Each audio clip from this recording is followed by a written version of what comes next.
Nous éradiquerons le terrorisme. Parce que les Français veulent continuer à vivre ensemble, sans rien craindre de leurs semblables. Nous éradiquerons le terrorisme.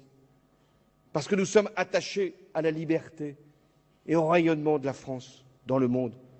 Nous éradiquerons le terrorisme pour que la circulation des personnes, le brassage des cultures demeure possible et que la civilisation humaine s'en trouve enrichie. Nous éradiquerons le terrorisme pour que la France continue à montrer le chemin. Le terrorisme ne détruira pas la République, car c'est la République qui le détruira. Vive la République et vive la France.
Bonsoir à tous et bienvenue sur Radio Clémence. Une émission qui va pas commencer dans la joie habituelle. Cette émission a déjà été marquée en janvier par des premiers attentats. En novembre, vendredi, ce qui s'est passé nous force une nouvelle fois à adresser nos condoléances aux victimes, aux 129 personnes qui ont été frappées, qui ont perdu leur vie dans ces événements, et aux centaines d'autres qui ont été blessés. Et puisque le thème de cette émission est consacré au Grand Oral, on peut ce soir que saluer la mémoire de Maître Ribet, Valentin Ribet du barreau de Paris, qui a perdu la vie durant cette soirée du vendredi 13 novembre. Alors, on va essayer tout de même de faire, d'essayer de continuer finalement à faire ce qu'on a toujours fait autour de cette émission, autour de cette table. Ce soir, nous sommes réunis pour accompagner Jimbo. Jimbo qui est encore dans la cave en train de préparer son sujet. Je vous rappelle que donc c'est la seconde émission en mode burst pour lui, dans la mesure où jeudi, il va passer le Grand Oral pour de bon. Donc on est tous derrière lui. Et donc ce soir, on est là une nouvelle fois. La dernière fois, nous avions traité de la loi de renseignement. Donc nous n'en reparlerons pas ce soir, bien que l'actualité, évidemment, aurait amené à étudier une nouvelle fois ce thème. En tout cas, je peux que vous ramener sur l'épisode 7 de Radio Clémence. Et ce soir, on continue avec un second thème donc, qui n'a rien à voir avec l'actualité, mais qui, dans l'objectif de Jimbo, nous semble adéquat, incontournable pour cette session 2015. Il s'agit de la question de la fin de vie dans la dignité. En d'autres termes, de l'euthanasie, de l'affaire Lambert, de l'affaire Bonne-Maison. Et donc voilà, donc c'est là-dessus qu'il est en train de travailler. On lui a trouvé un texte, somme toute, assez simple. C'est rien de plus que l'engagement 21 de François Hollande, dont d'ailleurs je vais vous en donner lecture. Alors,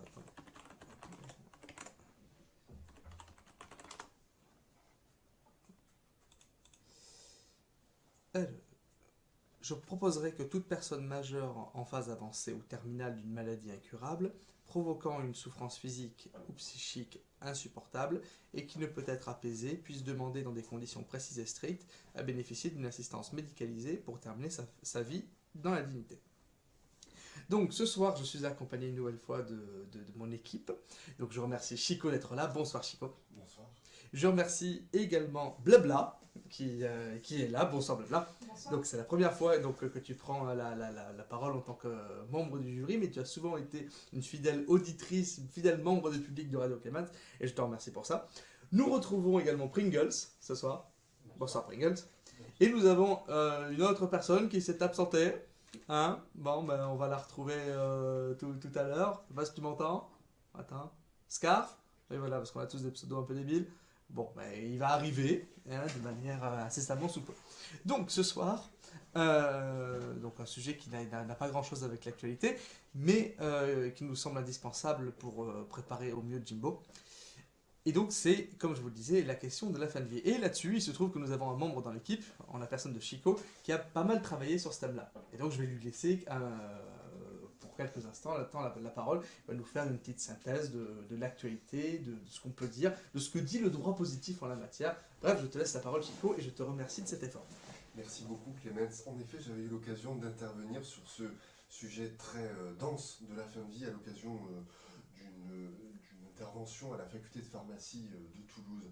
Alors, bon, c'est un sujet assez compliqué parce qu'il appelle plusieurs disciplines, le droit notamment, la médecine avant tout peut-être, même si le droit est là pour encadrer les pratiques. Alors la fin de vie finalement, pourquoi est-ce qu'on parle de fin de vie et pas de mort? C'est une des questions qu'on pourrait se poser. Qu'est-ce que veut dire mourir dans la dignité? Est-ce qu'une personne qui accepte finalement de souffrir afin de ne pas écourter sa vie, est-ce que c'est une personne qui refuse de mourir dans la dignité? En somme, il y a un problème en Occident avec la mort. C'est un petit peu un phénomène que l'on veut travestir, quelque chose qui nous fait peur. Alors qu'autrefois, la fin de vie, la mort avait été largement civilisée par toutes les coutumes sociales que l'on connaissait. Peut-être on peut donner un exemple très simple. Le Code de la santé publique, c'est l'article R 1112-68, dispose de la chose suivante. Lorsque l'hospitalisé, et je note non pas le malade ou la personne est en fin de vie, il est transporté avec toute la discrétion souhaitable dans une chambre individuelle. Vous voyez bien qu'on ne veut pas exposer, je ne dis pas que ce n'est pas légitime, naturellement ça l'est parce qu'il y a une certaine pudeur dont il faut entourer ce moment qui est le dernier de l'existence humaine. Mais ça montre bien que l'on ne veut pas exhiber ce genre de choses. Alors, on a le problème des fins de vie qui parfois sont particulièrement difficiles. On sait que de nos jours, on vit de plus en plus vieux. Ça ne veut pas dire qu'on vit de mieux en mieux. On a eu plusieurs lois. Là, c'est peut-être plutôt le volet droit positif. Hein. On a eu plusieurs lois. On se rappelle tous la loi du 9 juin 1999 visant à garantir le droit à l'accès aux soins palliatifs. On a eu la loi du 4 mars 2002, dite loi Kouchner, relative aux droits des malades et à la qualité du système de santé. Et peut-être la loi plus célèbre encore, c'est la loi dite loi Leonetti du 22 avril 2005 relative aux droits des malades et à la fin de vie.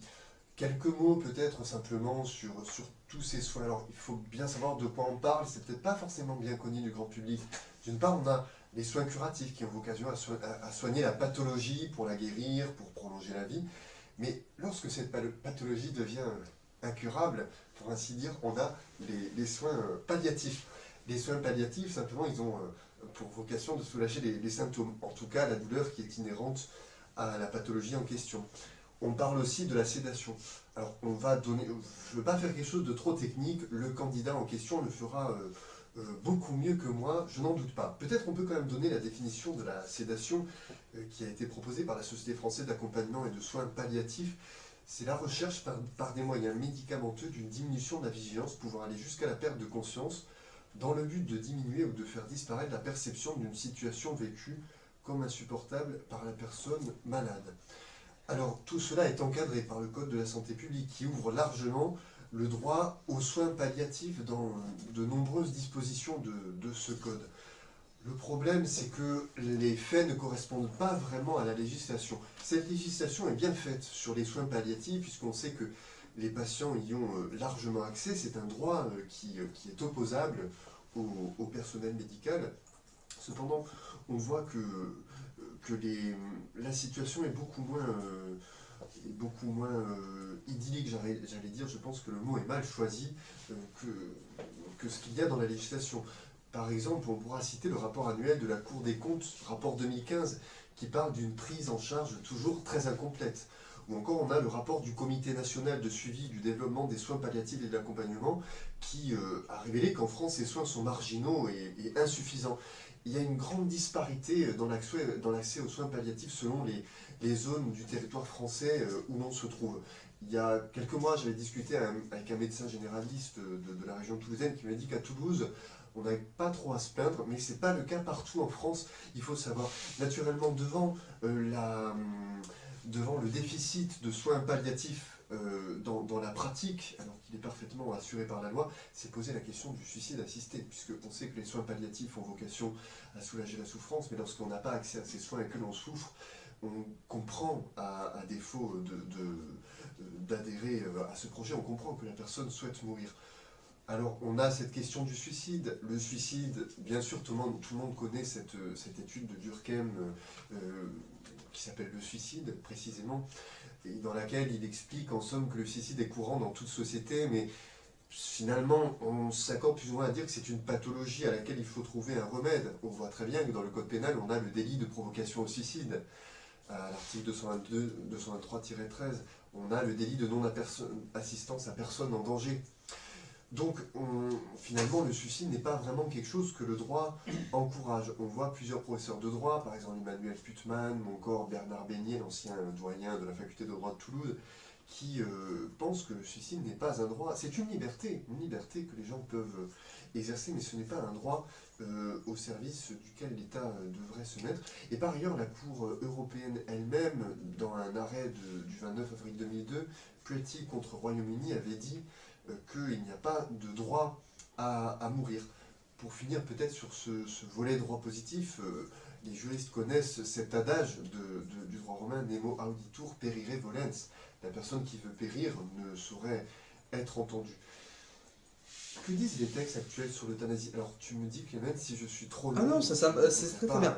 Je ne vais pas m'étendre indûment. Au contraire, je trouve que c'est l'une des rares peut-être introductions très précises qu'on a eues sur Radio Clémence, donc je t'en félicite et je t'en prie vraiment continue. Merci beaucoup. Je pense que s'il y a des étudiants qui préparent le grand oral, pour cette année 2015 ou pour 2016, ils t'en seront extrêmement reconnaissants, j'apprends plein de trucs. D'accord, merci beaucoup. Alors par ailleurs, si ces auditeurs qui préparent ce grand oral étaient intéressés par ce sujet, qui n'hésitent pas à nous contacter et je leur enverrai mes notes avec grand plaisir et de tout cœur. Que dit le droit actuel sur l'euthanasie? Alors on a différentes dispositions.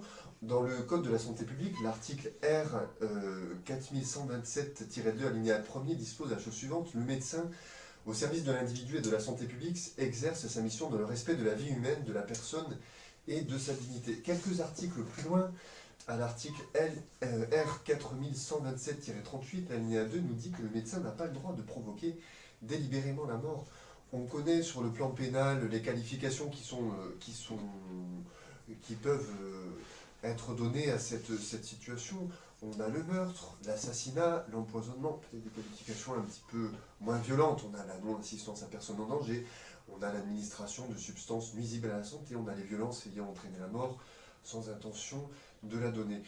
On sait que ces derniers temps, les tribunaux parfois sont assez indulgents envers ces situations. Pourtant, d'un point de vue purement juridique, et il ne s'agit absolument pas d'un jugement de valeur, et encore moins de faire une incursion sur le terrain de la morale, mais tout le monde sait bien que les mobiles n'ont pas à être pris en compte en droit, même si la Cour de cassation avait reconnu en son temps qu'ils peuvent être utilisés pour l'individualisation de la peine.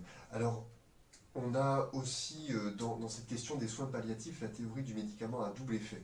C'est peut-être pas très bien connu du grand public, la théorie du médicament à double effet que l'on retrouve dans le Code de la santé publique prévoit la chose suivante, c'est que on peut administrer des soins palliatifs qui vont avoir pour seul but de soulager la souffrance, mais qui peut-être auront pour effet secondaire de abréger la vie et peut-être le cas échéant de provoquer la mort.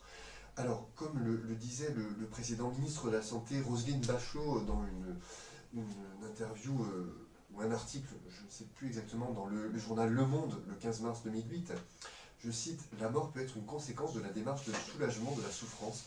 Elle ne peut en aucun cas procéder d'un projet auquel le corps médical serait associé. » Ça part de cette idée qu'il y a bien une distinction on a plusieurs distinctions entre l'euthanasie ou le suicide assisté et les soins palliatifs ou la sédation.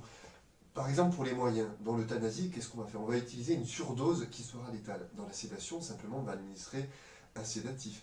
On va bien faire attention à la posologie pour qu'elle soit adaptée à la situation du patient.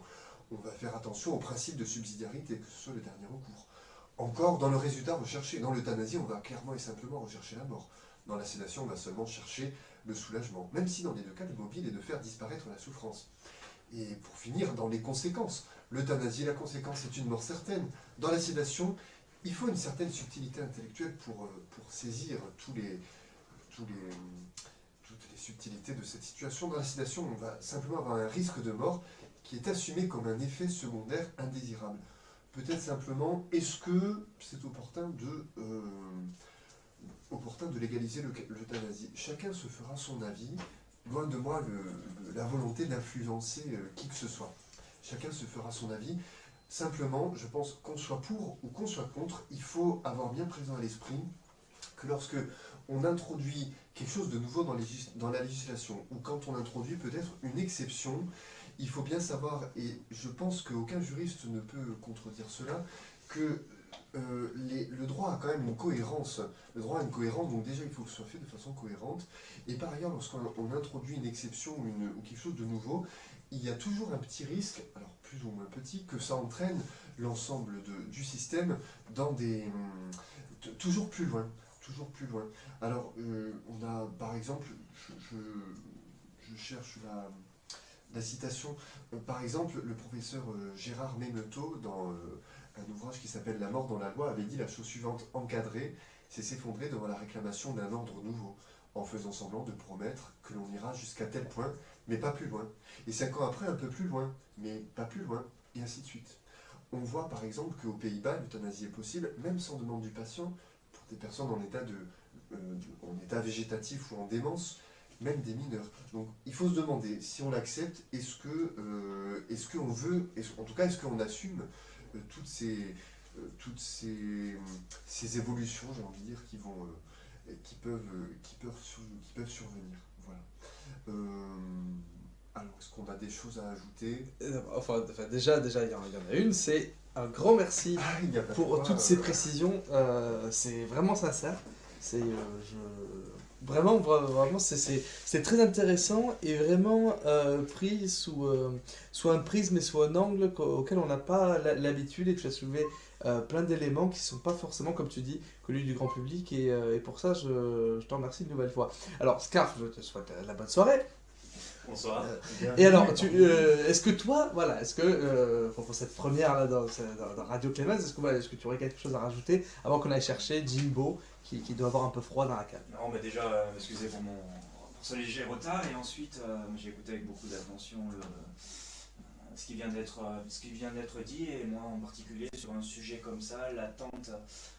Si je pouvais avoir une attente, elle tournerait autour de la notion de dignité.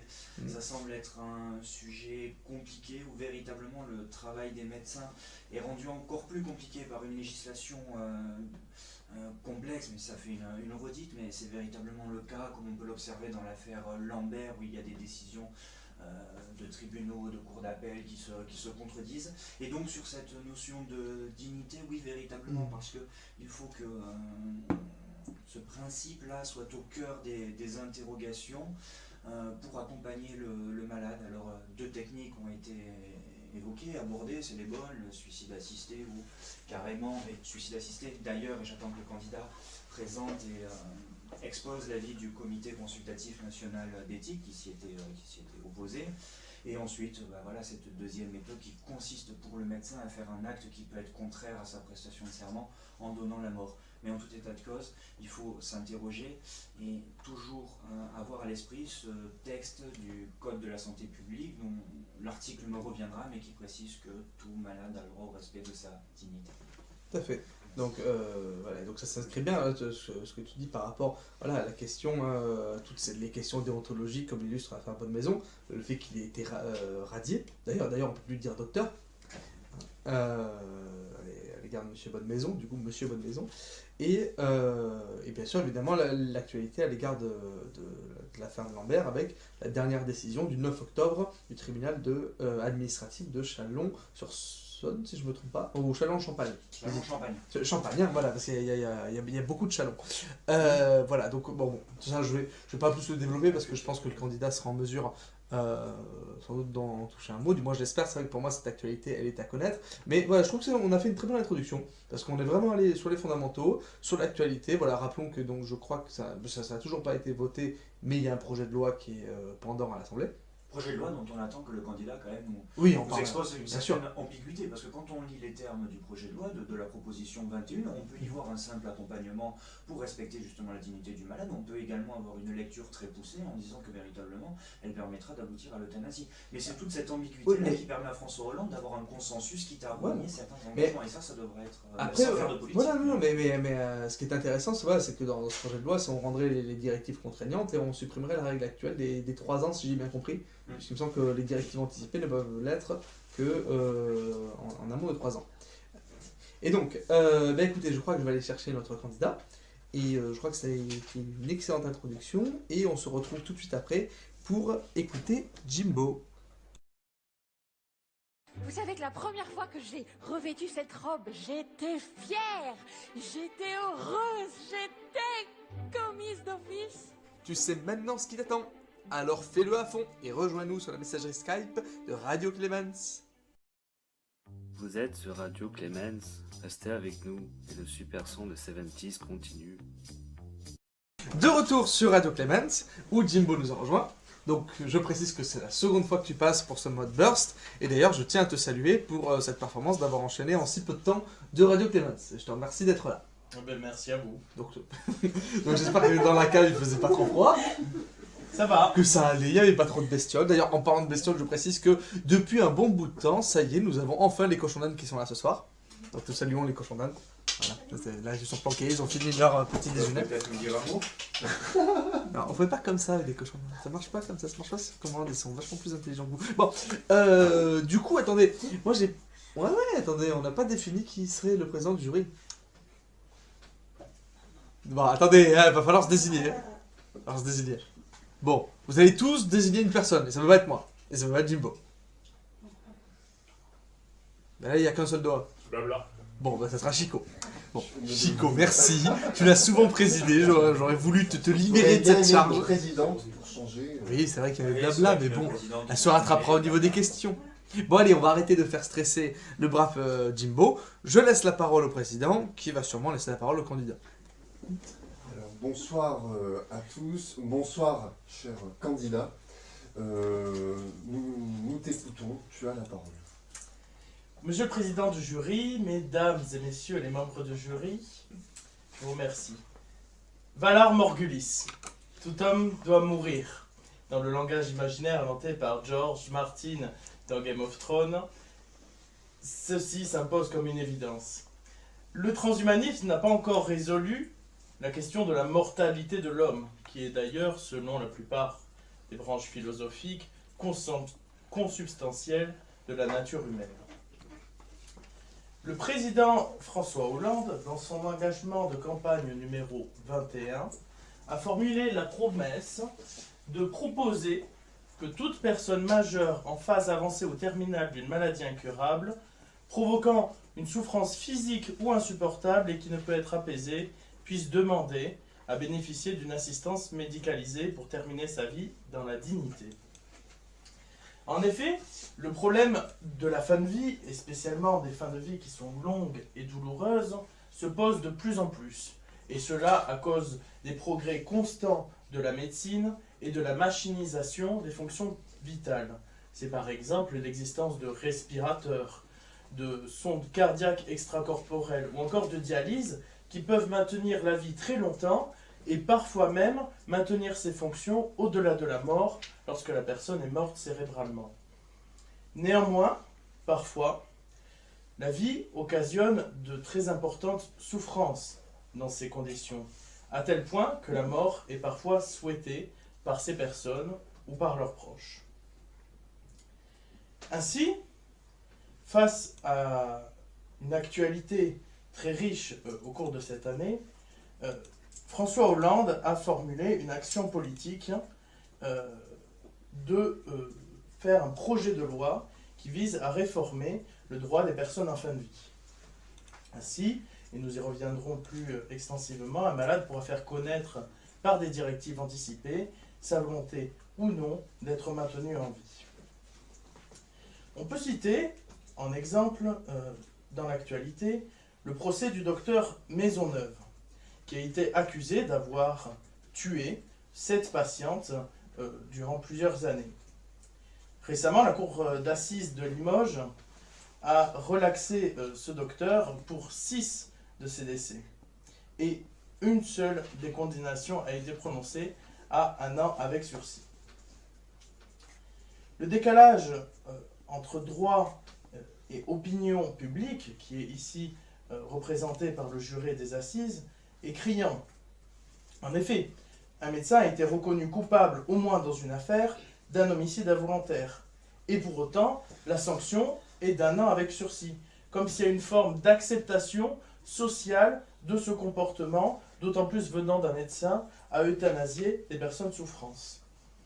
Une seconde affaire, encore plus médiatique, est celle de Vincent Imbert, un jeune homme plongé dans un état ne laissant pas de possibilité à la médecine de déterminer s'il est conscient ou non, et dont la mort est souhaitée par une partie de sa famille.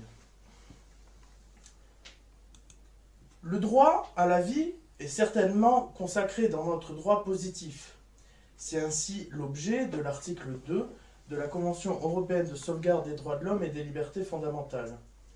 Toutefois, le principe de consacrer un droit à la vie pose la question de savoir si le contraire existe-t-il. Existe-t-il un droit à la mort? De façon plus spécifique, et dans notre ordre juridique interne, l'article L 1110-2 du Code de la santé publique donne à la personne malade un droit à la dignité. Ainsi, la question est de savoir si Monsieur le Président François Hollande a rempli sa promesse électorale. Existe-t-il aujourd'hui un droit à la mort? Tous les moyens légaux pour éviter, et je cite sa promesse, une souffrance physique ou insupportable existent-ils? Y a-t-il une assistance médicalisée à une mort digne, comme il l'a appelé de ses souhaits? Nous verrons ainsi dans un premier temps que le droit à la mort n'est pas consacré par la jurisprudence et se voit opposé à un refus majoritaire de la part des juristes. Toutefois, dans un second temps, il convient de recentrer cette affirmation et de dire qu'il existe un droit à mourir dignement. Et c'est là ce dernier adjectif qui sera l'occupation de nos propos. Ainsi, le refus d'un droit à la mort. Le droit à mourir n'est pas un droit, car en effet, on ne voit pas là de débiteur. De qui tient-on ce droit de mourir? Pénalement parlant, le suicide n'est pas une infraction. Et d'un autre côté, la souffrance, fût-elle intolérable lorsqu'elle vient d'autrui, n'est pas un fait justificatif en matière pénale, comme on pourrait l'entendre en matière d'état de nécessité. Traditionnellement, la Cour européenne, pour ce qui est du droit à la mort, et de façon plus générale sur les questions de bioéthique, est très prudente. En effet, pour parler d'autres problèmes de questions bioéthiques, et pour raisonner un peu à la négative, en Irlande du Nord, la CEDH s'est refusée à condamner l'interdiction de toute IVG, même lorsqu'elle résulterait d'un viol ou d'une malformation de l'embryon, et il n'a accepté en Irlande du Nord que pour danger pour la mère. Ou encore sur les questions de recherche sur les embryons. Le plus souvent, la Cour européenne des droits de l'homme renvoie à l'État membre la possibilité de choisir la solution qui lui semble la plus adaptée, la plus bonne à son ordre juridique interne. Toutefois, dans le cadre spécifique qui nous occupe aujourd'hui du droit à la mort, la CEDH a toujours refusé de tirer par la négative de l'article 2 un droit à la mort. Dans la célèbre affaire Vincent Imbert que je citais plus tôt, et qui occupe les tribunaux depuis bientôt de nombreuses années, ce problème se pose. Et il pose le souci d'une distinction cardinale en la matière, c'est-à-dire de savoir si la personne est en état de manifester sa volonté ou si elle n'est pas en état de manifester sa volonté. En effet, dans le premier cas, peu de difficultés se présentent. La personne peut manifester sa volonté et peut demander l'arrêt des traitements thérapeutiques après consultation du médecin traitant ou du dossier médical personnalisé, comme le prévoit le Code de la santé publique. Toutefois, si cette personne n'est pas en état de manifester sa volonté, son consentement est plus difficile à avoir. En effet, dans l'affaire Humbert, Vincent Humbert n'est a priori pas capable de manifester sa volonté de façon claire et précise, et les membres de sa famille sont farouchement opposés, les uns partisans de le maintenir en vie, les autres partisans de lui procurer la mort dans des façons les plus dignes possibles. Ainsi, récemment, la Cour d'appel a refusé la demande d'une partie de sa famille à mettre fin à sa vie. Ainsi, dans ce contexte, la promesse de François Hollande intervient après la loi bioéthique numéro 2011-814 du 7 juillet 2011, qui a d'ailleurs d'un côté ratifié la Convention d'Oviedo de 91 sur la bioéthique, et postérieure à cette loi bioéthique de 2011, le président Hollande a voulu aller plus loin, a voulu pousser le droit des personnes mourantes, et il en a fait d'ailleurs l'objet principal de son discours à Rueil-Malmaison en 2012. Il a ainsi confié une seconde fois une mission au docteur Leonetti afin de travailler sur un projet de texte. Ainsi, on voit que le droit à la vie apparaît comme absolu lorsqu'il s'agit de la mort. Il n'y a pas de droit à mourir. Mais à l'inverse, certains y voient une contradiction avec l'interruption volontaire de grossesse, par exemple. Il y aurait une atteinte autorisée à la vie pour l'embryon. Dans tous les cas, ce qui se produit, c'est un développement du droit à mourir dignement. Ainsi, ce droit à mourir dans la dignité est spécifiquement consacré dans le Code de la santé publique, aux articles 1110-2 et -9, le premier disant que la personne malade a droit au respect de sa dignité, et le second, plus spécifique, nous dit toute personne malade dans un état qui le requiert a le droit d'accéder à des soins palliatifs et à un accompagnement. Ainsi, on voit ici que la notion centrale est celle de dignité, n'est pas celle de volonté de la personne à mourir. On suppose ainsi que dans une trop grande souffrance physique ou morale, il n'y aurait pas de dignité, que ce soit pour le malade, mais aussi pour ses proches, ou pour les soignants, voire la société. Mais la mort, si elle ne peut pas être activement provoquée en l'état actuel de notre droit, doit être facilitée et la souffrance diminuée par toute l'expertise dont peut faire preuve le corps médical. Et c'est spécialement l'objet de ce projet de loi qui est actuellement à l'étude au Parlement. Ce projet prévoit la rédaction par la personne malade de directives anticipées, permettant ainsi de faire savoir, dans le cas où il ne serait plus en état de manifester sa volonté, ce qu'il souhaite, s'il souhaite connaître une assistance médicale prolongée, ou si au contraire il souhaite vulgairement être débranché. Ça peut être le cas aussi de la désignation d'une personne de confiance, qui est recueillie par le médecin traitant, et cette personne de confiance est à distinguer du rôle que peut avoir par exemple le conseil de famille, dans le cas de personnes sous tutelle. Il s'agit vraiment d'une personne désignée par le malade, peu importe sa capacité. Et enfin, les effets concrets de sa volonté ne vont pas provoquer, a priori, une euthanasie active de la part du corps médical. On va assister plutôt à une sédation profonde qui va permettre à la personne de lentement mourir des suites des conséquences de sa maladie ou de la dégradation de ses fonctions vitales. Néanmoins, cette question de la sédation profonde a suscité un grand débat, et on a parlé parfois de fausse euthanasie ou encore d'euthanasie qui ne disait pas son nom. Ce débat est extrêmement sémantique. D'ailleurs, le professeur Leonetti ne parle pas d'aide médicalisée à la mort, substantiellement, qui serait une euthanasie active, mais plutôt d'une euthanasie passive. On laisse le patient mourir du fait de sa maladie et on essaye tant faire se peut de ménager sa souffrance. Il va ainsi de soi que le droit de la personne mourante a connu un important progrès, et ce, avec la loi de 2011, et du projet de loi qui sera peut-être adopté. Toutefois, il semble aujourd'hui que ce progrès peut être poursuivi plus en avant.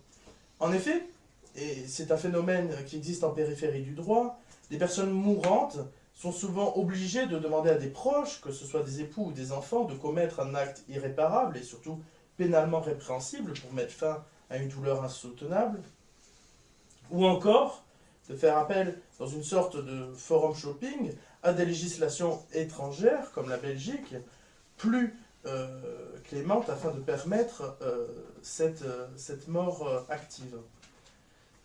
La profession médicale, de son côté, appelle dans une proportion qui est relativement conséquente à une légalisation de l'euthanasie, ce qui interroge ainsi sur la vie de ces experts qui sont tous les jours confrontés.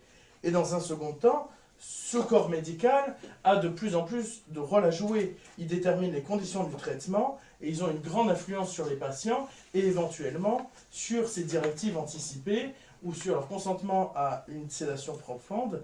Et on assiste à une sorte de médicalisation de ce droit des personnes mourantes. J'en ai terminé. Merci beaucoup. Alors, est-ce que quelqu'un veut demander quelque chose au candidat? Une question? Des questions, peut-être Oui, Bon. on aura on engage directement la... Oui. On enchaîne direct avec les questions comme un vrai grand oral. Oui, j'avoue que je me rappelle plus en fait quand est-ce qu'on fait les critiques, Non, tout de suite. le débriefing. Non, tout de suite. Il faut pas laisser le temps de se reposer là. Ah, d'accord. L'épreuve c'est 30 minutes. On va le... Oui, très bien. Alors, on doit dire sur le fond et la forme un petit peu. Mais non, on fait pas le ce qu'on a débriefing, pensé. non. Mais non, des questions. Ah, des questions. D'accord, oui, pardon. Des questions. Alors, oui, il y a quelque chose qui m'a intéressé, parce que justement, on parle de la volonté. Et qu'est-ce qu'on pourrait dire ici sur la volonté? Parce que certes, il y a la volonté de ces patients qui sont en fin de vie, qui peut-être ont fait des directives anticipées, ou peut-être qui n'en ont pas fait, mais qui expriment une volonté au moment de leur fin de vie. On sait que le droit français, en tout cas dans le Code civil, accorde une large importance à la volonté, qu'autrefois on appelait l'autonomie de la volonté. Mais finalement, est-ce que le droit français ne met pas surtout l'accent sur la volonté qui est pleine, entière? On connaît tous ces histoires de vice du consentement dans les contrats, on connaît tous ces histoires de consentement du mariage de l'article 146, et que finalement le droit français n'implique pas une volonté qui est complète, qui est entière, alors que ici ce sont des personnes dont la volonté est peut-être diminuée, pour deux raisons. Moi je pense d'abord la personne qui peut-être se trouve dans une situation de très grande souffrance, est-ce que sa volonté n'est pas quelque peu obérée par la douleur qu'elle subit, et d'autre part une personne qui a fait des directives anticipées, est-ce que d'une part c'est facile de se projeter mourant, et d'autre part est-ce que une fois qu'on est dans cet état-là, on va vraiment pouvoir rétracter sa volonté ou au contraire la réaffirmer? Il m'apparaît difficile d'ajouter quelque chose à la question de Monsieur le Président du jury, tant celle-ci est complète. Et en effet, je vous rejoins sur ce point, c'est que traditionnellement, et le droit français laisse une place de plus en plus importante à cette volonté qui semblerait justifier de plus en plus de choses, et dans ce cas précis, voire même la mort d'une personne physique, mais aussi d'une personne juridique. Quant à la question de savoir si celle-ci est éclairée, il me semble que par nature, en tout cas, il existe un biais qui ne relève peut-être pas d'une violence ou d'une erreur, comme ça pourrait être le cas dans un régime général des obligations, mais du fait de son état de malade. Et le Code de la santé publique accorde d'ailleurs une importance extrême à l'accès du patient aux informations qui le concernent. Ainsi, il peut consulter librement avec son médecin son dossier médical personnalisé qui regroupe toutes ces données. Donc il me semble que d'un côté, on a une personne qui, en effet, est dans un état précaire du point de vue de la manifestation d'un consentement libre et éclairé, et d'un autre côté aussi, le droit organise une certaine aide à la détermination de cette volonté, soit par un accès à l'information qui le concerne, soit par la désignation d'une personne de confiance, ou par des directives anticipées qui permettent justement à la personne de manifester cette volonté lorsqu'elle n'est pas encore trop touchée par la maladie. Oui, très bien. Alors, j'aurais une deuxième question, mais peut-être si quelqu'un d'autre a une question, je ne voudrais pas lui griller la politesse.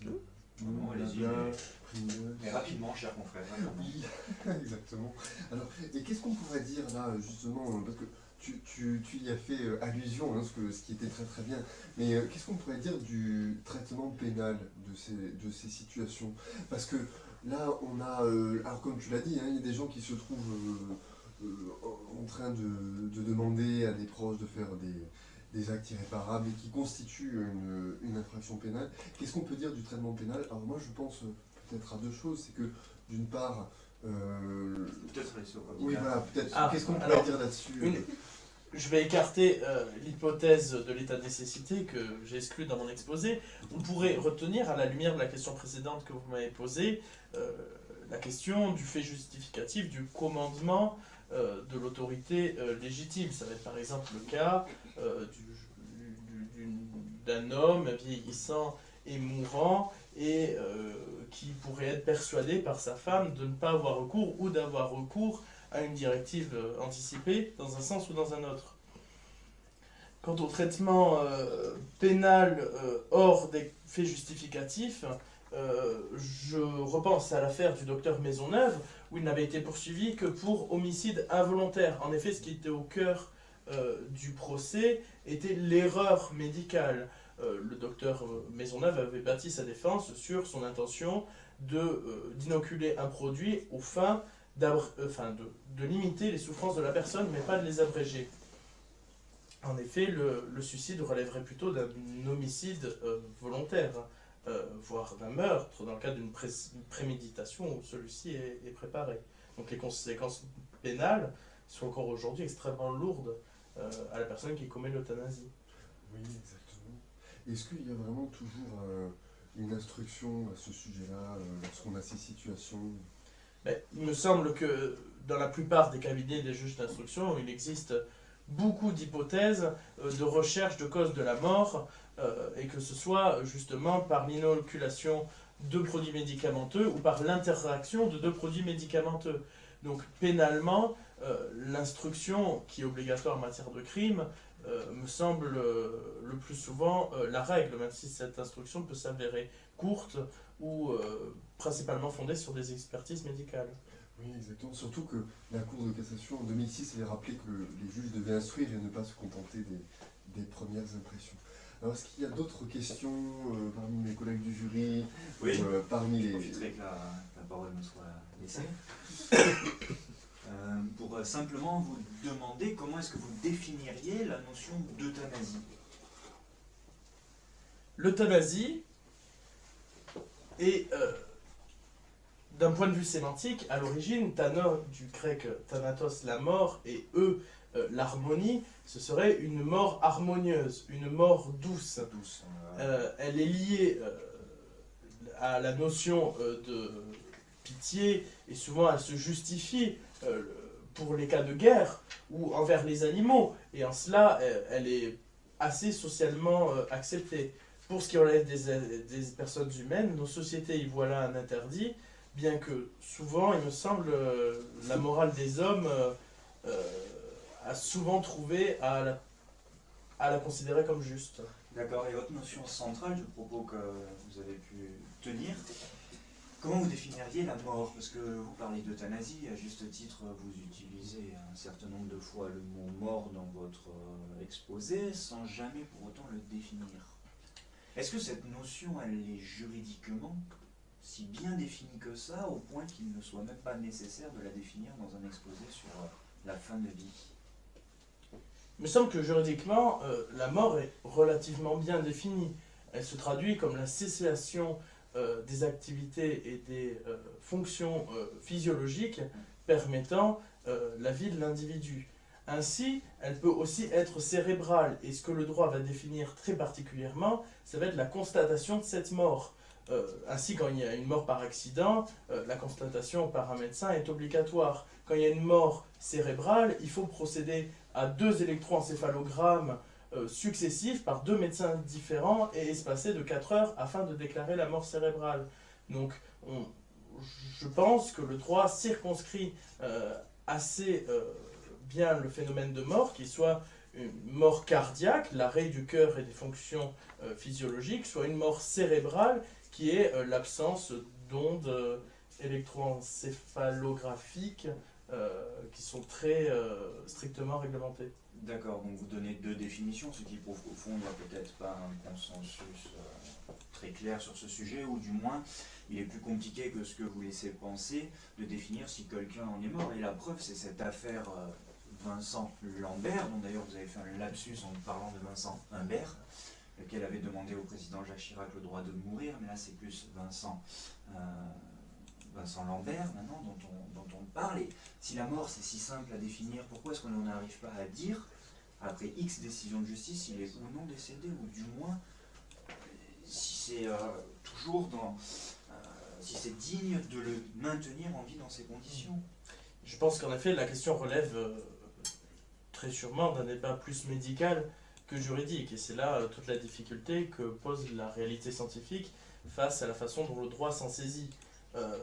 Ainsi, il me semble que dans l'affaire de Vincent Lambert, il s'agit de ce que ce monsieur possède encore des facultés cérébrales qui sont enregistrées par un appareil, mais que néanmoins, il n'y a aucun moyen de savoir. Il y a eu toute une affaire sur le mouvement de ses yeux, qui, selon certains, serait la traduction d'une forme de volonté ou de conscience, et d'autres ne serait qu'un réflexe physiologique et neurologique.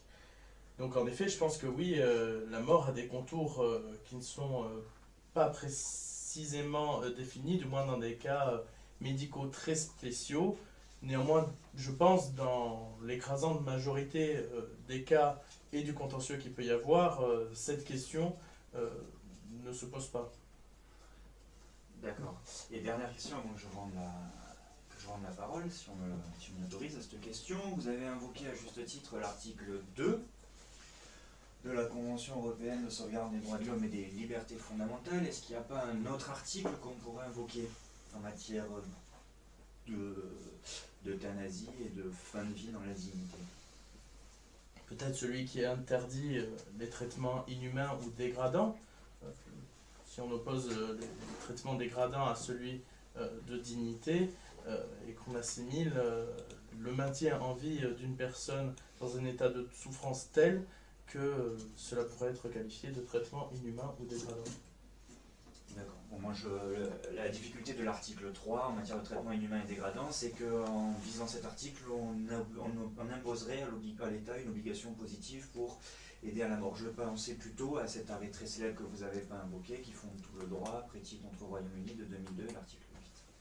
J'en ai fini.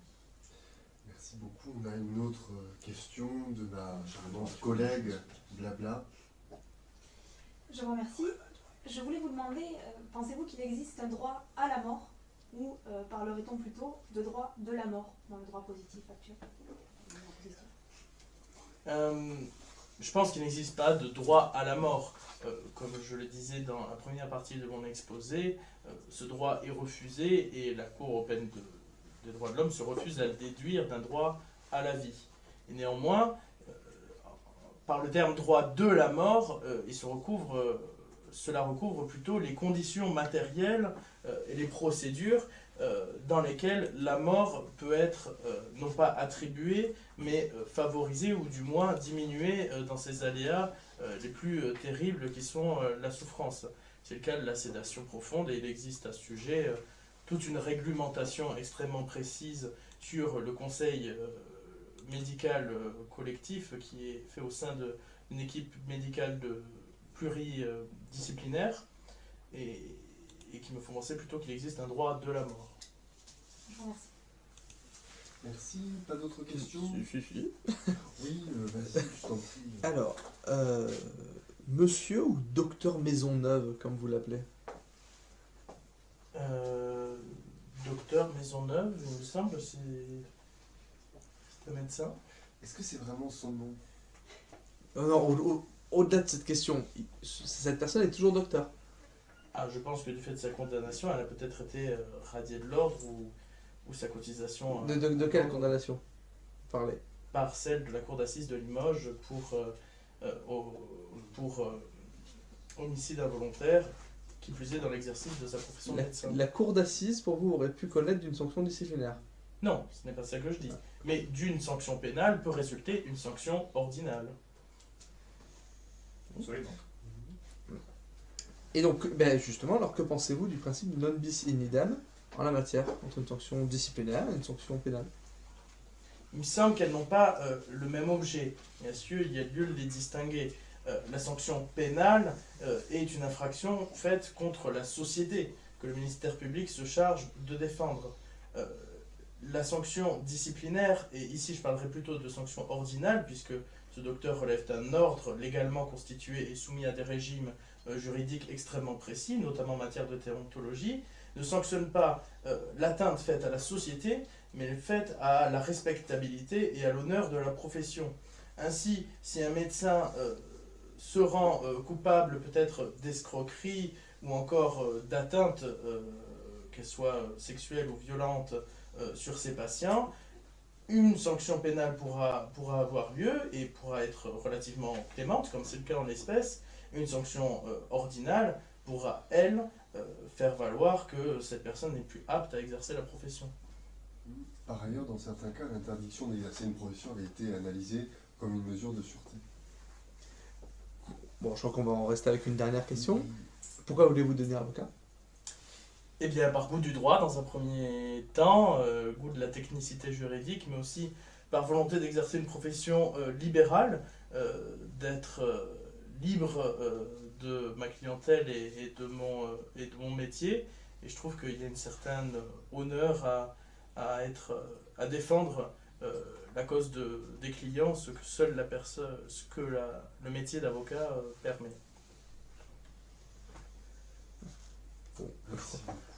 Merci beaucoup, Faire une petite pause, Jimbo. Oui, une rapide pause. Ou, sauf si vous voulez enchaîner direct avec le On peut débrief. enchaîner, enfin. On peut enchaîner, moi j'allais aussi proposer d'enchaîner, mais Oui, bon. est-ce que- Eh ben allez, on enchaîne, on est motivé. Oui, enchaînons, allez, on est motivé. Alors, on attaque. Vas-y, assieds-toi. Attention, la bouteille est ouverte. Vas-y, bois un coup. Et ben, fais pas trop couiner le banc. Et ben, si vous voulez, on commence du coup par la forme, hein, habituellement. D'abord la forme, ensuite le fond. Oui, tout à fait. Alors, la On a forme. encore à dire. J'exerce mon office de président du Oui, jury. tu officies très bien. Que tu exerceras la prochaine fois. Alors, donc pour la forme. Alors oui, pour la forme, bon, c'est que il s'appelle ce monsieur ou docteur, enfin peu importe. Il y a eu un petit lapsus. Ouais, mais c'est presque pour du le fond, nom. ça, en fait. Oui, c'est un peu de la forme matinée de fond. Ce qui s'appelle le docteur Bonne Maison au lieu de Maison Neuve. C'est vrai qu'on Ah oui, une maison il faut qui faire est attention une à maison ça. qui est bonne. Bon, est-ce qu'il y a une différence de nature ou de degré? Non. Par ailleurs, C'est la cour d'assises d'Angers qui l'a rejugé, pas la cour voilà. d'assises de Limoges. Alors voilà, donc on a ça. Et alors pour la cour d'assises, peut-être petit voile, je pense que c'est plutôt de la forme, mais une cour d'assises ne relaxe pas, elle acquitte. Oui. N'est-ce pas? Ensuite, qu'est-ce qu'on aurait pu dire sur la forme? Sur la forme, bon, dans l'ensemble, c'était bien. Le plan était bien construit, mais c'est peut-être plus du fond. Par contre, la phrase d'accroche. Ça, Alors, c'est que pour vous. je dis pas sinon, qu'elle était- La phrase d'accroche, je dis c'est pas bon. qu'elle était mauvaise. Je dis pas qu'elle était mauvaise, je pense simplement qu'elle n'était pas franchement littéraire. Parce que il faut le c'est dire, vrai il que faut le dire, faut le c'est dire. vrai que des phrases d'accroche sur la mort, il y en a Mais il plus le savait, dans la il le savait. littérature française, dans les stations Il le latines. savait. On aurait pu dire avec Corneille, chaque instant de la vie est un pas vers Qu'à la le rigueur, On aurait pu t'aurais dire avec terminé ton Molière. sujet là-dessus. Ou tu vois, tu t'aurais fait un clin d'œil. Mais Oui, mais là c'était pour vous seul, bien sûr. C'était. Oui, c'est pas Soit comme si c'était cette ça, émission soit allait la sorte de aller. phrase d'accroche. On aurait Voilà. pu dire aussi on ne meurt qu'une fois et c'est pour si longtemps. Ouais, mais c'est un film de James Bond. Ah non, on ne meurt Hier, deux fois. le défi amoureux. Ou je sais plus. Voilà. Il y avait un James Bond, non, c'est on ne vit que deux fois. Moi, au niveau de la forme, ce qui m'a gêné, c'est les termes débranchés. Mais sur le coup, tu t'étais repris, mais bon, voilà. Disons que c'était un peu Ah, plus j'ai dit valide. vulgairement, enfin j'ai. Voilà, j'ai pas, moi, ça m'a fatigué. J'ai annoncé que le terme était pas. Mais oui, c'est pas. Et surtout, tu n'as pas remercié le jury à la fin. Et ça, c'est de la méthodologie pure. Tu n'as pas conclu ton exposé en disant « je vous remercie ». Et même de conclure par « j'en ai terminé Ah si, Ouais. j'ai dit quelque chose en conclusion, je crois. Mais... ». Oui, j'en ai terminé. Ouais, c'est bon. C'est J'en ai ouais, terminé, c'est bon, pas aussi net. T'en as pas terminé, puisque tu te prends la même durée en question-réponse. D'accord. C'est par ces propos que mon exposé s'achève, mais pas j'en ai Et je vous en remercie. Pour moi, c'est vraiment important. Je vous remercie pour votre attention, oui, ça c'est essentiel. Et après, chose que tu n'avais pas faite sur la forme au précédent exercice, là tu n'as même pas levé une seule fois les yeux vers les membres du jury. Et à la fin, on te sentait fatigué. Est-ce que tu avais anticipé les questions et tu avais les réponses sur ton sujet ou pas?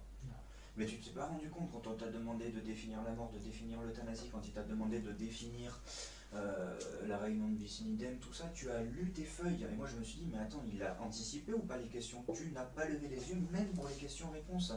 Et alors là, il faut que tu fasses attention parce qu'à Toulouse, tu restes debout tout le temps.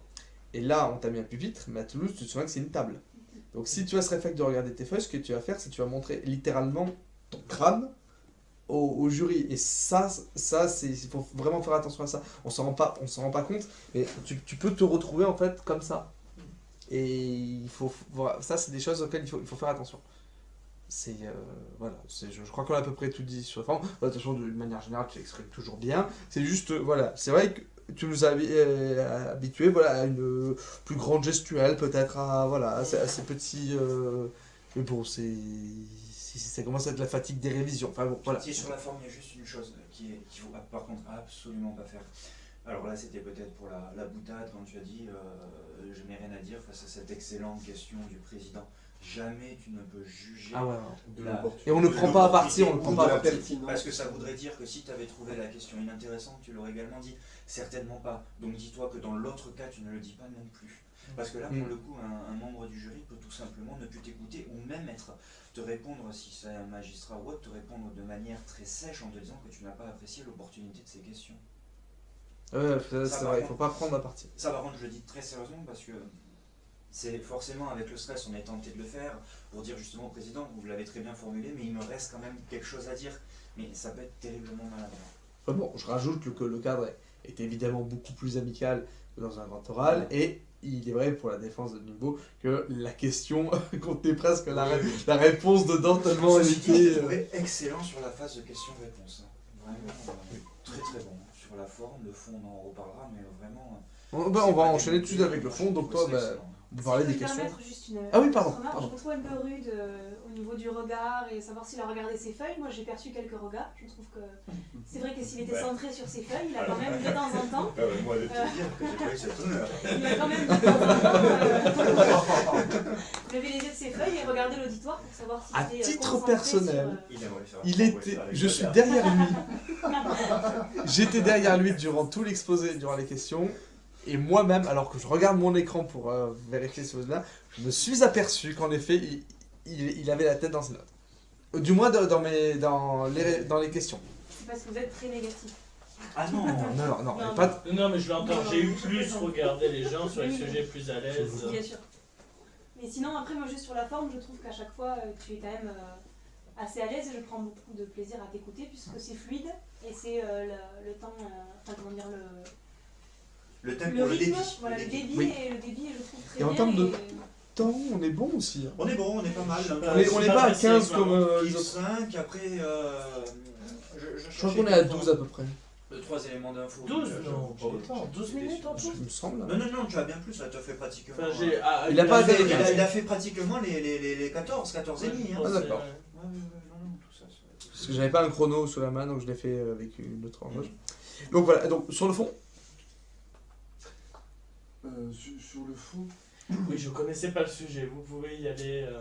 oui, voilà, on va être indulgent parce que pour quelqu'un qui ne connaissait pas le sujet, c'était franchement pas trop mal. Hein, et même, j'ai envie de dire, c'était bien. Alors, Mais sur des le connaissances qui ont été apportées dans la phase de questions-réponses. C'est-à-dire que quand on traite un sujet sur la fin de vie, l'euthanasie, moi je me suis dit, mais mince, pourquoi est-ce que tu n'abordes pas ces deux techniques, le suicide assisté ou alors l'intervention du médecin qui va lui-même inoculer la substance, et tout cela, tu le sais, tu l'as très bien expliqué dans la phase des questions-réponses. Pourquoi pas le faire remonter dans la phase de l'exposé pour un petit peu plus nourrir ton propos? Oui, presque, je t'ai trouvé plus à l'aise Mais sur bien le sûr. fond au niveau des questions que durant l'exposé. Ben, Parce que durant l'exposé, ouais, il y a quand même des décisions qui manquent. Enfin, alors moi je suis très attaché à l'actualité, mais il n'y avait pas la question du Conseil d'État, il n'y avait pas la Cour européenne des droits de l'homme qui s'est prononcée en juin, Oula. le 9 octobre 2015. Quoi, je me trompe ou alors Non, Ah, non, ouais, il n'y avait pas la moindre jurisprudence. Je veux dire. Et ça, voilà, c'est quand même des C'est vrai que sujets. l'arrêt politique contre Royaume-Uni, Oui, ça, ouais. C'est important, je veux dire, quand on commence à parler de Vincent Lambert, il y a des décisions comme ça. Et surtout qu'il y a eu, encore une fois, une décision administrative du tribunal, donc je vais essayer de ne pas me tromper, de Châlons en Champagne, hein, c'est ça, du 9 octobre dernier. Parce que voilà, en introduction, j'avais fait la remarque qu'il y avait beaucoup de Châlons, et je m'étais trompé, j'avais dit Châlons sur Saône, pas bon. Enfin voilà, c'est toute une actualité jurisprudentielle qui peut quand même, voilà, ça fait partie du travail de l'avocat d'être à fond sur l'actualité et qui te permet voilà, de pas, voilà, éventuellement de pas te tromper sur Vincent Lambert, de bien comprendre les enjeux jurisprudentiels de l'un de l'autre et du fait que voilà, si on te pose la question pourquoi est-ce que ça dure aussi longtemps Vincent Lambert alors qu'il a eu son accident en 2008, ça va faire bientôt 16, ouais, ça va bientôt 8 ans qu'il est dans cet état-là, ça n'avance pas. Alors, il faut essayer d'avoir une approche, je pense, au niveau de l'actualité un peu plus intense. Je sais pas qu'est-ce que... C'est mon... Et moi, sur la problématique, il y a eu tellement de questions successives à la fin de l'introduction que je n'ai pas réussi à noter la problématique centrale, et celle que j'ai captée me paraît peut-être, dans sa formulation, plus politique que juridique. On va s'interroger pour savoir si François Hollande a rempli sa promesse électorale. C'était l'une des questions que tu t'es posée. Attention aussi, Ça, toujours, je c'est pense Monsieur que le Président. Je pense Ouais, que c'est... Toujours. Tu dis ça. Ouais, non, mais voilà, même, c'est même pas Monsieur le Président de la République, François Hollande. Monsieur le Président de la République. Lui, il y a un titre unique, ne l'appelle que par son titre. Voilà, là, bon, on en revient à la forme, mais cette règle-là, je l'ai appris à tout, je l'ai vu nulle part ailleurs, mais bon, c'est quelque chose qui peut revenir. C'est vrai que ce sont des sujets qui, quoique juridiques, sont largement, peut-être pas politisés, mais ce sont des questions de société. Et oui, donc c'est toujours et un là-dessus, peu il faut faire délicat. très attention Exactement, oui. à ne pas sombrer dans la politique. Oui, alors là, pour le fond, donc, moi j'ai trouvé que le plan était bien construit. Mais simplement, j'aurais aimé. Enfin, c'est vrai que cette question de l'euthanasie, du suicide, c'est un petit peu l'aspect pathologique hein, de la fin de vie. J'aurais aimé peut-être qu'on parle un peu plus de ce qu'il y a dans le droit positif dont on avait parlé en introduction quand tu préparais. Donc sur tout ce que prévoit le dispositif actuel, donc la législation sur les soins palliatifs, mais la pratique qui fait que souvent tout ce que prévoit le LAN n'est pas forcément suffisant. Il n'y a pas forcément assez de moyens pour mettre ça en œuvre. Voilà. C'est intéressant. La question de l'effectivité de la loi Leonetti. On songeait à essayer de l'améliorer. Comment est-ce qu'on pourrait la rendre effective? Je veux dire, je pense pas qu'il y ait des pourcentages là-dessus, ou des statistiques. Mais combien de Français ont fait des directives anticipées? Alors que c'est le cœur de la loi. Je veux dire, on retire ça. Du coup, la loi, c'est comme si elle n'existait pas si on le fait pas. Pratiquement, hein, je résume grossièrement. Mais ça, c'est vrai, c'est des questions qui montrent que tu sais de quoi tu parles, tu sais où tu te situes. Et voilà, c'est à peu près c'est des remarques à peu près sur le fond. Est-ce qu'il y en a d'autres blabla sur le fond? Blabla, peut-être. J'adore ce pseudo. Je trouve que c'était bien. C'est vrai que pour ma question, tu as très bien répondu. Ce qui aurait pu d'ailleurs servir de plan, plus ou moins. Existe-t-il un droit à la mort? Oui. En expliquant qu'est-ce que c'est, et ensuite un droit de la mort qui, pour le coup, est vraiment mis en place par le système avec les soins palliatifs, l'interdiction des traitements déraisonnables. Mon grand a été annoncé le refus d'un droit à la mort. Le deuxième était un peu différent, c'était le droit de mourir dignement. Dignement, c'est donc le droit de Pour la avoir mort. une réponse après, vraiment un plan qui se... Après, c'est vrai, j'ai pas fait attention parce que moi j'ai un casque, donc je peux pas être attentif sur tout. Mais est-ce que tu prends la peine de répéter tes parties que tu fais? Non, je trouve ça terrible quand j'entends les gens. Enfin, si vous pensez que c'est vraiment une condition Moi, je le fais. méthodologique sine qua non, Indispensable, parce que quand En fait, on peut pas le noter. quand tu te fais 5 passages que tu es membre du jury et que le 5e candidat arrive, tu peux être perdu, tu sais pas quand est-ce qu'il passe du grand 1 en grand 2 et ouais. après avoir étudié le droit à la mort, observons maintenant le droit de la mort dans un second temps. Et ça donc, ne faire veut une rien. vraie transition. Et là, il s'aboutait. Et là, Mais tu déjà au sein étudies d'une juste- phrase, c'est mes trucs, mais c'est annoncé comme ça, le droit de mourir dignement. Point, pause, et t'enchaînes. Ça, Ah vous non, proposez- moi j'aurais même fait pire que ça.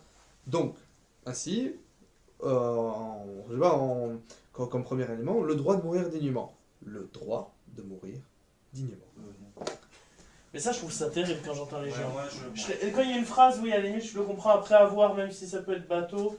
Je trouve qu'en mettant des... Souviens-toi que un la verbe note, conjugué ils la font. dedans. Ils la font pas immédiatement après toi. Tout ce qu'ils vont, ils vont noter ensuite en ayant un petit bout de papier sur lequel ils auront noté quelques trucs. C'est vrai. S'ils n'ont pas noté ton plan, bah tu seras mal. C'est vrai. Mais je reçois votre remarque. Moi je l'ai toujours fait, et bon, c'est ça. Je comprends que ça peut être, que c'est pas très joli, mais ça a ce côté pratique. Et après, je pense que si tu arrives justement à jouer un petit peu sur le rythme, de la manière dont tu le prononces. De toute façon, le premier truc, c'est tu vas le prononcer, normalement ils auront déjà le stylo. Et en fait, ils vont plus écouter leur voix pendant qu'ils vont l'écrire, mais toi tu vas les accompagner en fait dans la démarche où ils vont écrire. Du coup, tu vois, je sais pas si c'est un peu. Là, on est un petit peu dans presque de l'imitation, tu vois. C'est le moment où tu le répètes la seconde fois, tu ne fais qu'accompagner la pensée qu'ils répètent de la première fois où tu l'as dit. Wow. Tu vois, C'est la manipulation mentale en fait. Et ouais, mais comme ça, au moins t'es sûr qu'ils ont bien écrit tes deux parties. Et c'est important d'avoir les bonnes parties. Les deux parties. Voilà. Donc, est-ce qu'il y a d'autres remarques sur le fond? Pringles. Qu'on n'a pas beaucoup entendu ce soir. C'est le bâtonnier de mon grand oral, c'est non, pas de question. Non, pas de question. Non, pas de... Donc voilà, donc du coup, ton ressenti. Bah, comme la dernière fois. Un peu plus pire parce que je suis un peu plus fatigué ce soir. Un peu pire. Ouais, t'as l'air- C'est un peu honnête. Non mais tais-toi. Tais-toi. Je remercie, Je te remercie retire Chico ton d'améliorer l'estime que j'ai de moi, enfin celle qui reste. C'était affectueux. Oui, non mais j'entends, enfin tout à fait. Non, oui, ben, un peu Allez, faut plus rester sur une note fatigué. positive, hein. Oui, voilà, je me dis que le jour J, jeudi, donc ce sera le bon. Ce sera le bon, enrichi de toutes ces remarques. Bon, Attends, il faut que tu me répètes, c'est à quelle heure? 14h, j'ose le dire publiquement, 14h30. Moi, Ah oui, mais on dit pas la salle. La banderole. Tu dis pas la salle, donc Moi, c'est bon. Oui. Il y en a qui travaillent en journée, on n'est pas tous docteurs. Hein, donc, Tu veux du public? Ça me dérange pas. Ah oui, c'est une bonne question. Donc ouais, j'avais prévu ma journée, moi, du personnel. Je n'en mérite pas tant, hein. Mais si tu veux venir. Donc c'est à 14h.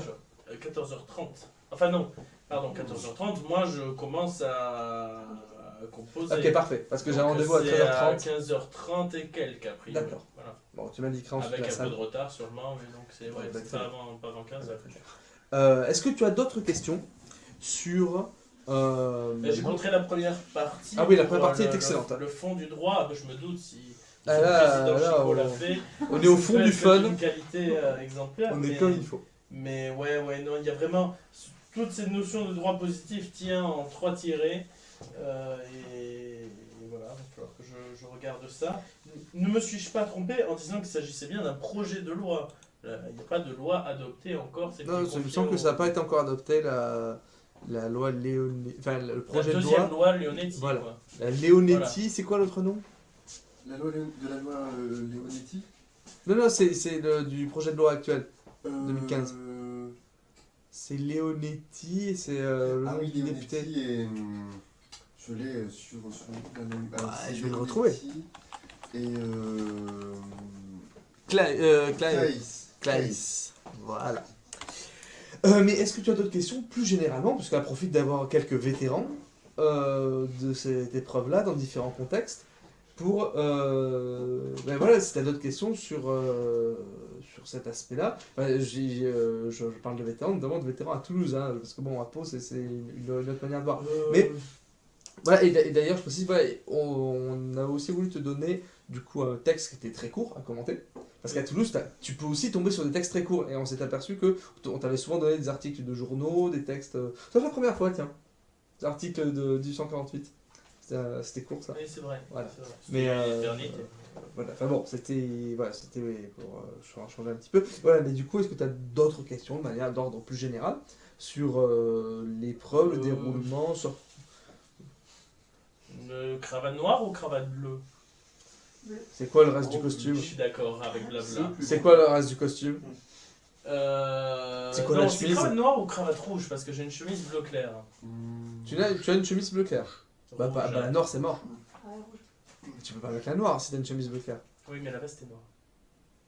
Veste Et noire, la cravate veste, bleue. la veste quelle couleur? Ah, Noir. c'est noir, cravate bleue, c'est Veste noire. c'est noir, cravate rouge. C'est joli. Un bleu sur bleu. Ouais. Ouais, la cravate rouge, je préfère avec le bleu. Ouais, cravate rouge. Ben Ça voilà, fait très financier. vous avez résolu la question existentielle La logistique. question La question logistique qui se pose pour moi pour l'instant, tout le reste n'est qu'intellectuel. Au niveau de la donc, montre, t'as il prévu faut ce que qu'il j'achète un timer de frigo. Non, t'as pas besoin de mettre un timer, c'est ridicule. Tu mets ta montre sur midi, tu la poses et tu fais tac, t'appuies et tu verras à écart. Voilà.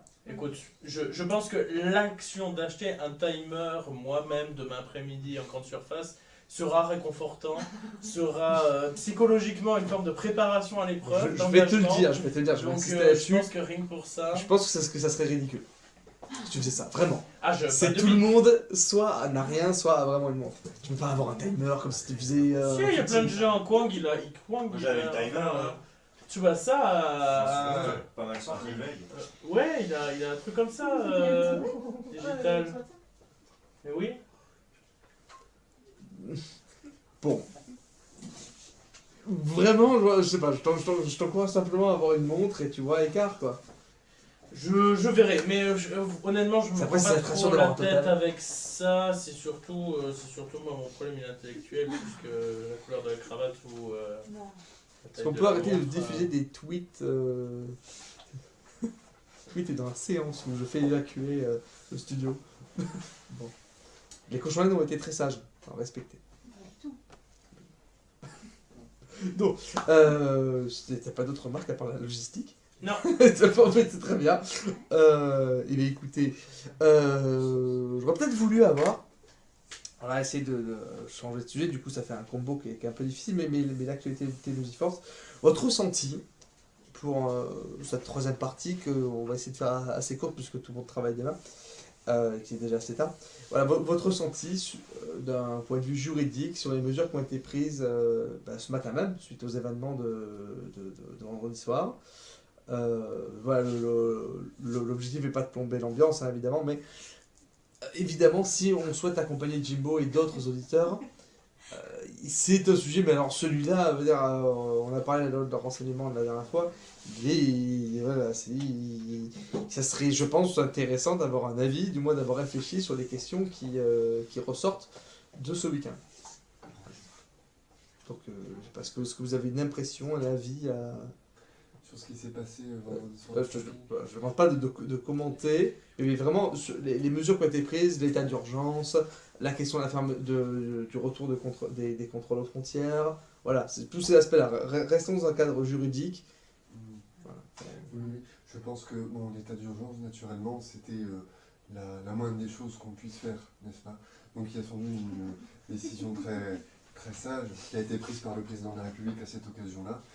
On voit que la sécurité a été renforcée dans beaucoup d'endroits en France, dans beaucoup de villes. Bon, alors après, il faut voir si vraiment on sera en mesure d'éviter de nouveaux événements de ce type. Voilà. Peut-être Blabla peut ajouter quelque chose. Non, je suis tout à fait d'accord avec toi sur ce point juridique. Oui, bon, oui, c'est une impression plus citoyenne que juridique, mais... Bah, Alors que là, spontanément, citoyenne est un nom et non pas un adjectif. On a une impression civique dans ce cas-là.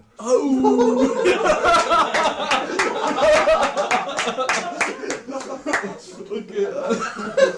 Ah, la violente cassation.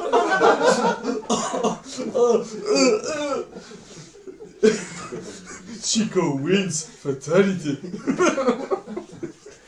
Ok.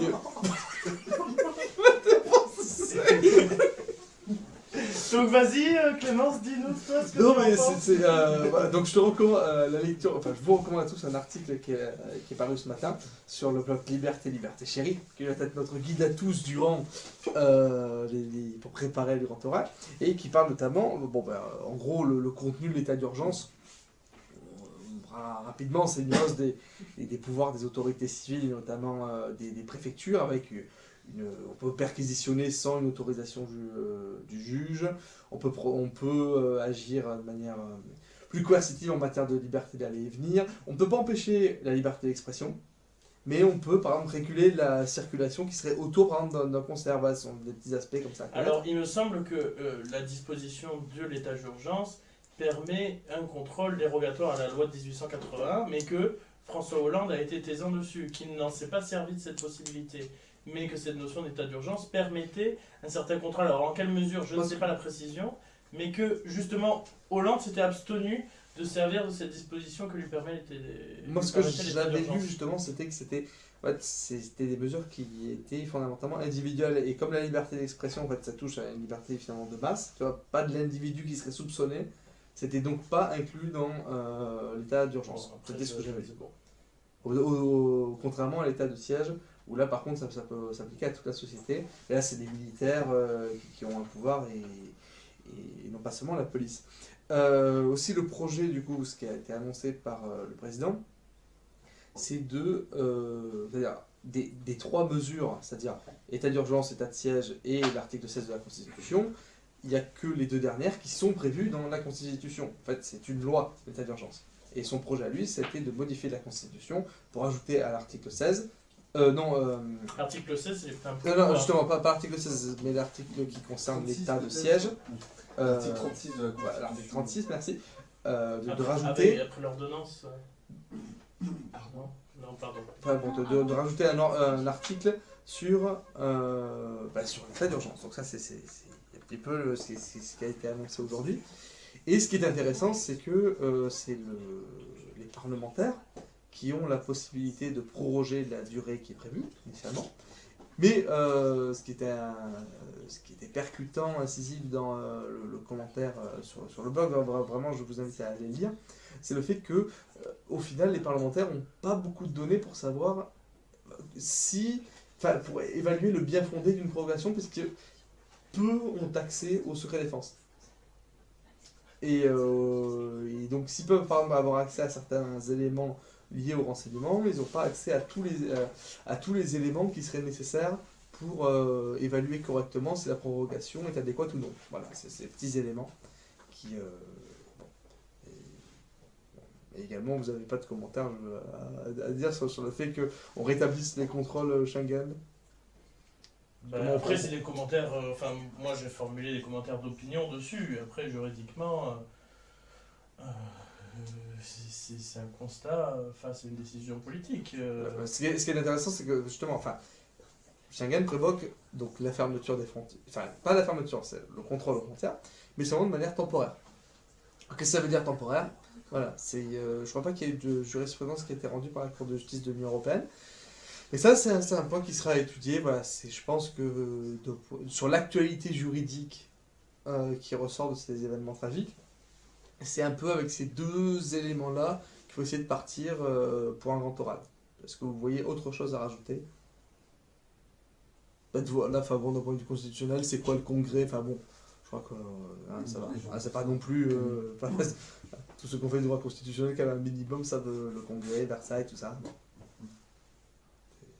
Est-ce que vous avez d'autres remarques à formuler? Ou est-ce qu'on peut clôturer cette émission mode burst, Durant les libations. qui était évidemment endeuillée, mais à la fois enjouée pour t'accompagner vers cette épreuve du grand oral. Voilà. Et donc, ce qui me permet de faire le point, parce que j'étais en Russie il y a un peu moins d'une semaine. Et si, pour moi c'est important parce que on sentait là-bas qu'on ne pouvait pas s'exprimer comme on pouvait le faire en France. Ça sentait dans l'atmosphère. Il y avait, en France, un étranger en dehors de l'Union Européenne, en effet il doit avoir un visa, mais j'ai jamais vu un contrôle de la SNCF contrôler que tel passager étranger avait bel et bien un visa pour pouvoir rentrer dans le train. Donc il y a une ambiance qui est particulière en Russie. Et je me permets, à l'occasion de cette émission, de vous remercier tous pour votre implication. Ça fait maintenant à peu près... on va s'approcher d'un an de l'émission. Et je trouve que ça fait son petit bonhomme de chemin. Et voilà, je tenais à vous remercier à titre personnel, et je pense au nom des auditeurs qui nous suivent, pour faire vivre l'actualité juridique, se préparer à cet examen, et finalement de faire vivre la liberté d'expression, liberté qui nous est chère. Voilà, je tiens à vous remercier là-dessus. Eh bien écoutez, c'était donc la fin de cette édition spéciale Jimbo, voilà le second épisode.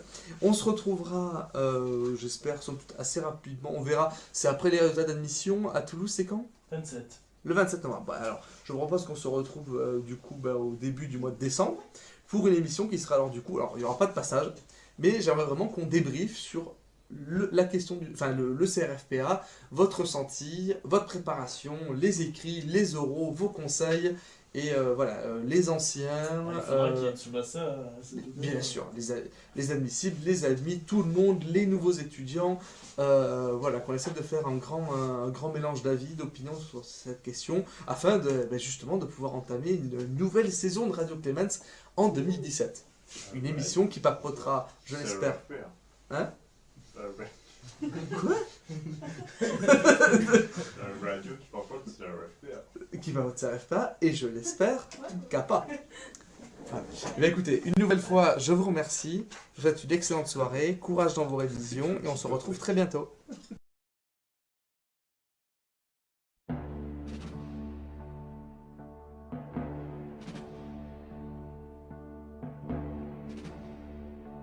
À la volonté du peuple et à la santé du progrès, remplis ton cœur d'un vin rebelle, et à demain, amis fidèles.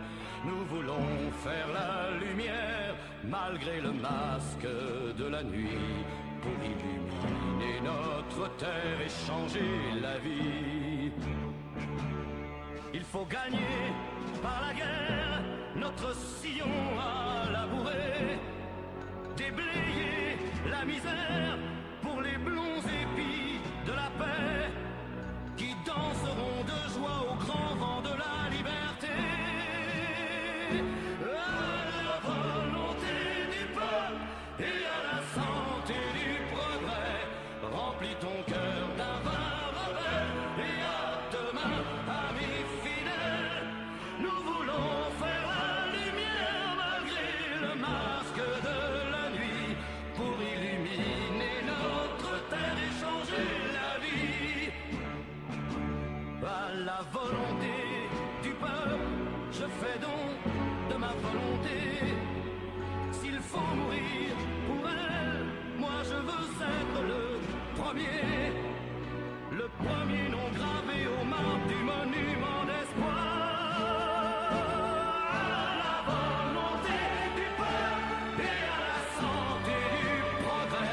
Remplis ton cœur d'un vin rebelle, et à demain, amis fidèles.